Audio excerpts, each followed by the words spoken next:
देख रहे हैं स्टोरीज दुनिया, जहां कहानियां सिर्फ इतिहास नहीं होती बल्कि ऐसे सवाल छोड़ जाती हैं जिनके जवाब आज भी किसी के पास नहीं हैं। क्या आपने कभी सुना है एक ऐसा मंदिर जहां झंडा हवा के उल्टी दिशा में लहराता है, जहां पक्षी तक उड़ने से डरते हैं और जहां भगवान की मूर्ति हर 12 साल में बदली जाती है, लेकिन उनके भीतर कुछ ऐसा होता है इसे कोई देख नहीं सकता। आज की कहानी है जगन्नाथ पुरी मंदिर और उस रहस्य की जिसे लोग कहते हैं नील माधव, कृष्ण का हृदय। नील माधव की शुरुआत पुरानी कथाओं के अनुसार एक समय उड़ीसा के राजा इंद्रद्युम्न को एक अद्भुत स्वप्न आया। स्वप्न में भगवान विष्णु ने कहा, समुद्र किनारे जाओ, वहां तुम्हें एक विशेष लकड़ी मिलेगी जिसमें मेरी उपस्थिति होगी। राजा खोज पर निकले और एक नदी के किनारे उन्हें एक लकड़ी का टुकड़ा मिला जिससे नीली आभा निकल रही थी। जैसे ही राजा ने उसे उठाया, उन्हें एक अजीब सी ऊर्जा का अनुभव हुआ, मानो वह लकड़ी साधारण नहीं थी। राजा ने निश्चय किया कि इसी लकड़ी से भगवान की मूर्ति बनाई जाएगी, लेकिन समस्या ये थी, कोई भी कारीगर उस लकड़ी पर काम नहीं कर पा रहा था। औजार टूट जाते, लकड़ी पर कोई असर नहीं होता। तभी एक दिन एक अजनबी मूर्तिकार आया। उसने खुद को विश्वकर्मा का सेवक बताया। उसने शर्त रखी, 21 दिनों तक कोई भी मंदिर के भीतर नहीं आएगा। लेकिन 14-15 दिन बाद रानी से सब्र नहीं हुआ। दरवाजा खोला गया। अंदर देखा गया कि 3 प्रतिमाएं बन चुकी थीं, जगन्नाथ, बलभद्र और सुभद्रा, लेकिन वे अधूरी थीं। हाथ और पैर पूरे नहीं बने थे और उसी पल वह मूर्तिकार अचानक गायब हो गया। तभी से जगन्नाथ की मूर्तियां अधूरी ही पूजी जाती हैं। महाप्रसाद की अनोखी परंपरा।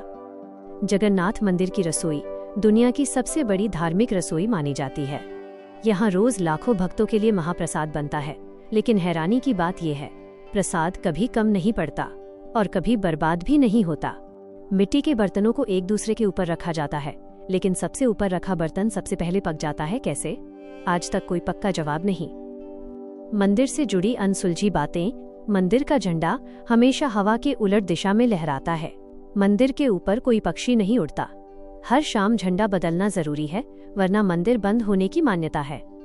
संयोग या कोई गहरा रहस्य? ब्रह्म पदार्थ का रहस्य। हर 12 साल में नव कलेवर होता है। पुरानी मूर्तियों को बदला जाता है, लेकिन उन मूर्तियों से एक रहस्यमयी तत्व नई मूर्तियों में स्थानांतरित किया जाता है। इसे कहा जाता है ब्रह्म पदार्थ। इस दौरान पूरा शहर अंधेरे में डूब जाता है। बिजली काट दी जाती है। सुरक्षा बल तैनात रहते हैं और पुजारी की आंखों पर पट्टी बांध दी जाती है।